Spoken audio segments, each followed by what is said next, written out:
apakah aplikasi pinjaman online bisa otomatis mendebit rekening tabungan teman-teman ketika teman-teman telat bayar atau gagal bayar di aplikasi pinjaman online. Kali ini kita akan membahas resiko gagal bayar atau telat bayar di aplikasi pinjaman online. Untuk proses auto debit itu tidak semudah yang kita bayangkan ya teman-teman. Misal nih, teman-teman sudah menandatangani bekerjasama dan mengajukan pinjol dan mendaftarkan rekening teman-teman. Itu tidak serta-merta teman-teman di aplikasi itu bisa auto debit prosesnya ya teman-teman. Itu prosesnya panjang ya teman-teman.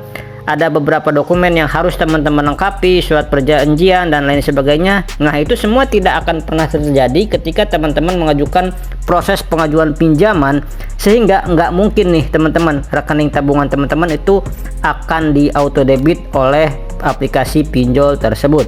Kalau misalkan sebuah rekening tabungan teman-teman, katakanlah ya kayak di dalam kasus yang bertanya kemarin, dia itu pinjam di aplikasi pinjaman online, kemudian dia itu mengajukan pinjaman di Shopee PayLater atau di Akulaku atau di Shopee Pinjam, yang mana kan aplikasi Shopee PayLater kan bekerja sama dengan Cbank ya, jadi satu grup lah ya, intinya seperti itu.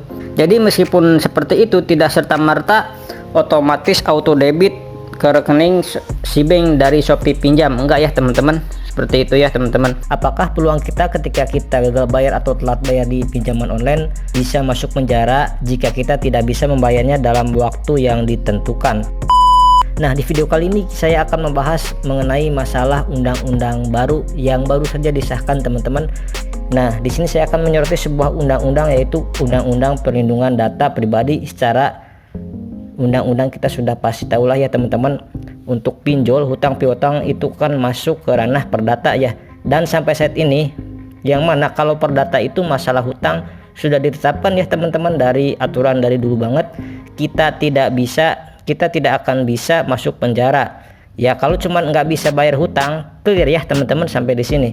Nah, sekarang apa hubungannya undang-undang baru ini, Undang-Undang Perlindungan Pribadi ini dengan pinjol, sehingga teman-teman bisa saja akan masuk penjara, bahkan kena denda miliaran ya teman-teman. Pasal 68 ini bilang seperti ini ya teman-teman, setiap orang yang dengan sengaja membuat data pribadi untuk menggunakan diri sendiri atau orang lain dapat merugikan pihak lain dipidana paling lama 6 tahun dan denda paling banyak 6 miliar ya teman-teman. Ini kan gede banget ya teman-teman. Di seperti itu ya teman-teman, terkait hukum baru tentang pidana pasal 68 ini. Sekian dulu video kali ini, semoga informasi ini bermanfaat untuk teman-teman semuanya. Ingat teman-teman, ketika teman-teman ingin melakukan pinjaman, gunakan uang tersebut untuk kebutuhan produktif bukan konsumtif. Jadi DC pinjol nekat datang ke kantor kepala daerah atau kepala desa setempat yang ada nasabah gagal bayar, di mana itu merupakan daerah yang tidak ada DC lapangannya ya teman-teman. Maksudnya gimana? Maksudnya seperti ini ya teman-teman. Jadi di beberapa wilayah itu kan tentu tidak ada DC lapangan yang beroperasi di sana. Oleh karena itu tentunya DC itu kan tidak bisa menagih para nasabah yang gagal bayar ini datang ke rumahnya secara langsung. Nah, karena itulah biasanya DC seperti ini mempunyai akal bulus atau akal muslihat ya teman-teman, untuk menekan teman-teman agar teman-teman ketakutan dan mau bayar pinjaman online. Ancaman mulai dari WA, SMS, telepon, email, dan lain sebagainya itu juga menyatakan bahwa akan mengunjungi kepala desa atau aparat desa yang sedang bertugas di kantor kepala desa untuk mendampingi menuju rumah teman-teman. Itu enggak sedikit pula yang mengancam akan memblacklist KTP teman-teman di kantor kelurahan atau kecamatan. Dan tujuannya simpel, agar teman-teman itu takut dan segera membayar hutang. Jadi ini penting banget ya untuk teman-teman ketahui.